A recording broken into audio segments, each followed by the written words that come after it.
Hello बच्चों, welcome back to the channel. कैसे हो सब? उम्मीद है सब सही है और सबकी पढ़ाई भी बहुत अच्छे से चल रही है। लास्ट वीडियो में हम लोगों ने इनकम मेथड के सारे क्वेश्चंस कर लिए थे, प्रैक्टिकल क्वेश्चन समझा था, पूरा मेथड खत्म किया था। आज की वीडियो में हम लोग लास्ट मेथड जो कि है एक्सपेंडिचर मेथड, उसकी बात करेंगे। एक्सपेंडिचर मेथड बहुत ही ज्यादा इंपॉर्टेंट मेथड है। इसके जो कंपोनेंट्स है, इसके जो कॉन्सेप्ट्स है, उनको याद करना बच्चों को थोड़ा सा हैवी लगता है, बट ध्यान से समझना। सारी शॉर्ट फॉर्म्स के साथ करवाऊंगा, आराम से समझ आ जाएगा। डिटेल थ्योरी वीडियो होगी। उसके बाद नेक्स्ट वीडियो जो रहेगी इसकी, उसमें हम इसके न्यूमेरिकल करके इसको पैक करेंगे। तो आई होप सो आपने अभी तक की सारी वीडियोस देखी है, लिंक आपको नीचे डिस्क्रिप्शन में मिल जाएगा। चलिए विदाउट वेस्टिंग टाइम स्टार्ट करते हैं अपने एक्सपेंडिचर मेथड को और सीखते हैं।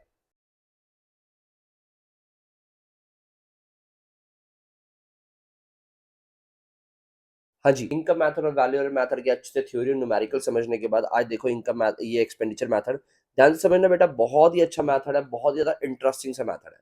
कह रहा है एक्सपेंडिचर मेथड में क्या होगा, कह रहा है जब फैक्टर ऑफ प्रोडक्शन इनकम को अर्न कर लेता है। याद करो अपने वही फेजेस ऑफ प्रोडक्शन, तो उसके अंदर डिस्ट्रीब्यूशन फेज में फैक्टर ऑफ प्रोडक्शन ने इनकम को अर्न कर लिया।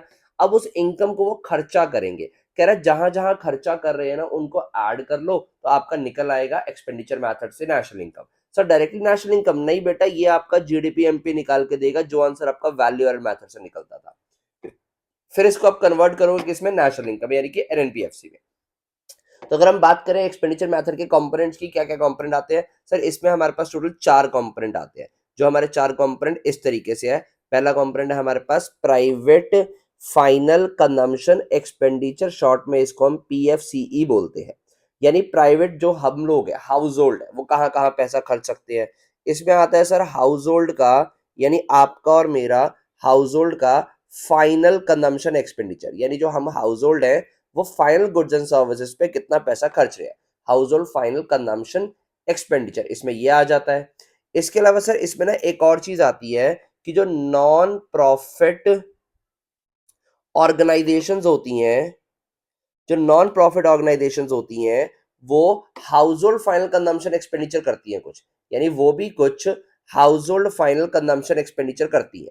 सर इसका मतलब क्या हुआ, ध्यान से सुनना बेटा। एक तो वो खर्चा है जो हमने अपने घर पे किया, ये रहा। एक वो खर्चा है जो हमने ना करके एक ऑर्गेनाइजेशन ने किया, जहां पर ऑर्फनेज है, ओल्ड एज होम्स है। अब वो लोग भी तो खाना पीना खा रहे हैं ना, तो वो भी खर्चा हो रहा है, बट वो खर्चा काउंट नहीं हो रहा कहीं। तो उस खर्चे को भी कंसिडर करेंगे, क्योंकि वो हमारे फाइनल कंजम्पशन का पार्ट तो बन रहा है, यानी प्राइवेट ही है और फाइनल कंजम्पशन का पार्ट बन रहा है। तो एक वो खर्चा जो हम लोग अपने घर में कर रहे हैं, एक वो खर्चा जो एनजीओ के थ्रू हो रहा है। एनजीओ के थ्रू हो रहा है, किसके लिए हो रहा है सर, जो लोग खुद खर्चा नहीं कर रहे, किसी और के खर्चे पे ही वो डिपेंड है। तो ये था हमारा प्राइवेट लोगों के थ्रू किया हुआ खर्चा, इसको ऐड करेंगे। सेकंड है हमारा गवर्नमेंट फाइनल कंजम्पशन एक्सपेंडिचर।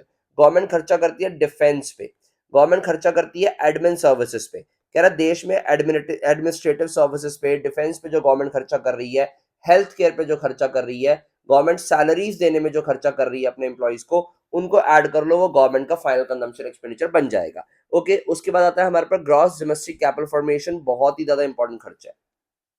ध्यान से सुनो, ये वाला भी कंजम्पशन एक्सपेंडिचर था, ये वाला भी कंजम्पशन एक्सपेंडिचर है।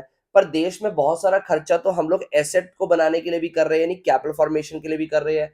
तो यहाँ पर वो वाला खर्चा आ रहा है, और इसके अंदर गवर्नमेंट और प्राइवेट दोनों का खर्चा आ रहा है। इसको बेसिकली हम दो पार्ट से बांट सकते हैं।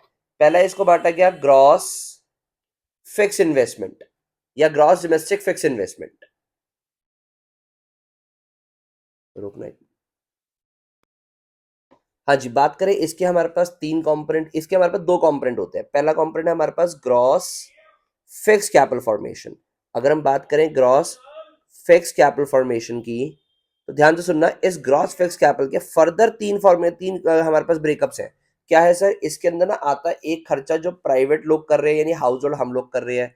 एक आ रहा है वो खर्चा जो गवर्नमेंट कर रहा है, या फिर ऐसे बोलूं कि गवर्नमेंट का खर्चा यहां रखते हैं। ये तो प्राइवेट वो वाले हो गए जो हाउस होल्ड है, ये प्राइवेट हो गई फर्म्स। देखो प्राइवेट हाउस होल्ड कहाँ खर्चा करते हैं सर, वो करते हैं रेजिडेंशियल कंस्ट्रक्शन इन्वेस्टमेंट पे, यानी जो उन लोगों ने घर बनाए, ठीक है, वो भी तो एक कैपिटल फॉर्मेशन हुआ, तो ये प्राइवेट लोगों का खर्चा आ गया।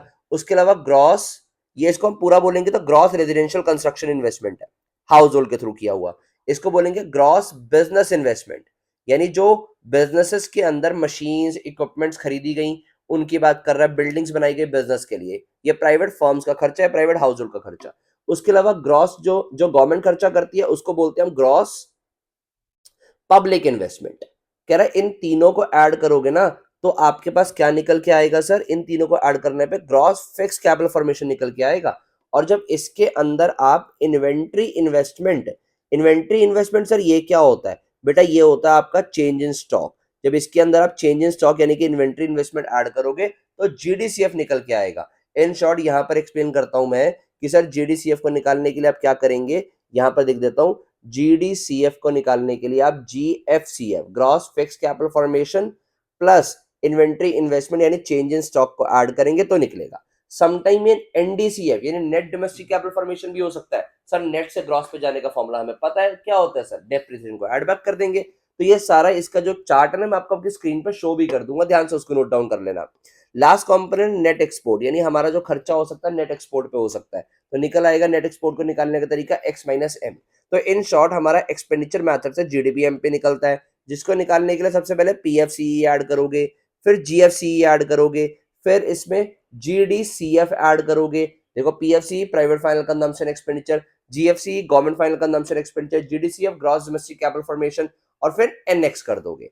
इतना काम करते ही आपका निकल आएगा क्या सर, इतना काम करते ही निकल आएगा हमारे पास हमारा एक्सपेंडिचर मेथड से जीडीपी एमपी, और इसको नेशनल इनकम यानी कि एनएनपीएफसी में कन्वर्ट करेंगे। जीडीपी एमपी हमने निकाल दिया, एनएनपीएफसी में कन्वर्ट करने के ग्रॉस से नेट पे जाना है, माइनस डेप्रिसिएशन डोमेस्टिक से नेशनल पे जाना है, plus NFIA.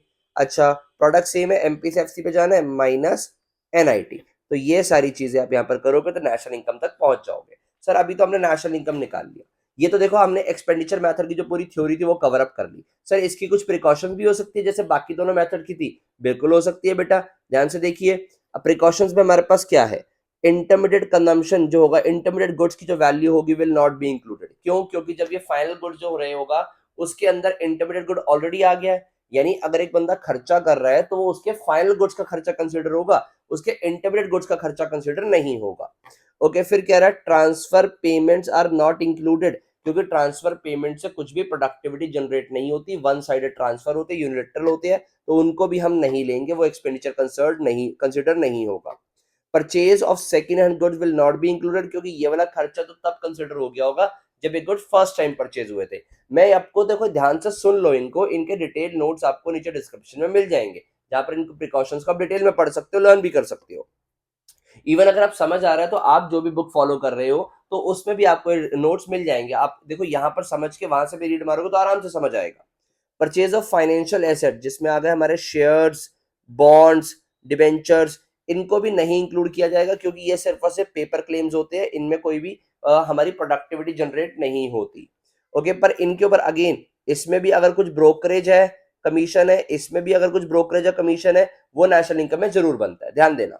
Expenditure on account of own production, अगर कोई हमने सेल्फ कंजम्पशन किया, ओके उसके अलावा हमने कोई ओनर ऑक्यूपाइड हाउसेस जो होते हैं, इंप्यूटेड रेंट जो होता है वो आ गया, तो वो वैल्यू जरूर आएगी हमारी नेशनल इनकम में। यानी कि expenditure on account of own production, अपने खुद के लिए जो काम किया है, खुद के लिए जो खर्चा किया है वो नेशनल इनकम में इंक्लूड जरूर होगा। तो देखो यहाँ पर ले देके हमारे पास ये प्रिकॉशंस और ये इनकम मेथड एक्सपेंडिचर मेथड था, बहुत छोटा सा मेथड है बट पेपर के अंदर बहुत इंपॉर्टेंट है। इस क्वेश्चन को बच्चे अटेम्प्ट करने से डरते हैं, पर अगर अच्छे से समझ लोगे तो बहुत आसानी से अटेम्प्ट होगा। नेक्स्ट वीडियो में हम इसके क्वेश्चंस को देखेंगे और अपने इस वाले पार्ट को भी खत्म कर देंगे। उसके बाद ना हमारा नेशनल इनकम में मेजरमेंट पार्ट खत्म हो जाएगा, हमारा एक छोटा सा पार्ट रह जाएगा, फिर उसके अगली वीडियो में वो देख के पूरा चैप्टर पैक होने वाला है। आई होप सो आपने अभी तक की सारी वीडियोस फॉलो करी हैं, अभी भी जाकर टाइम है, पूरी वीडियोस देख लो, नेशनल इनकम अच्छे से समझ आ जाएगा। कोई डाउट रहता है मुझे बताना, कमेंट सेक्शन आप ही लोगों का है। वीडियो को लाइक करना, दोस्त का शेयर करना बिल्कुल मत भूलना, अपने दोस्तों को शेयर करो और देखो कि किस तरीके से प्रोडक्टिव स्टडी की जाती है।